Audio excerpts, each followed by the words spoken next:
बाहागर रे पुओ झील को कहीं लगा जाए हलदी आसतु जाना। बाहागर को नहीं हिंदू धर्मर अनेक रीतिनीति रही। बाहागर पूर्व हलदी लगाइबा एक परंपरा रही। तेबे जानती कि बाहागर कहीं हलदी लगा जाए। हलदी लगाइबा बहुत शुभ बोली मन करा जाय थाए। हलदी लगाइबारे जो परंपरा रही उभय पुओ और झील पाई रही थाए।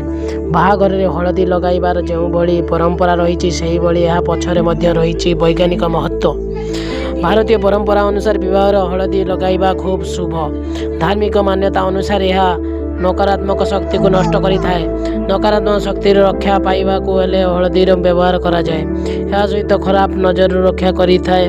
विवाह अनेक प्रकार काम कर रही थाए। यही कारण मुंड बिंधा किंबा डिप्रेशन भली समस्या हो पारे। तेणु हलदी लगाइबा द्वारा मुंड बिंधा दूर होता है। बाहागर समय टेंशन दूर करने हलदी लगा जाए। हलदी लगाइबा द्वारा त्वचार सुंदरता वृद्धि पाई थाए। केवल सेतिक नुहे हलदीर अनेक प्रकार औषधीय गुण रही।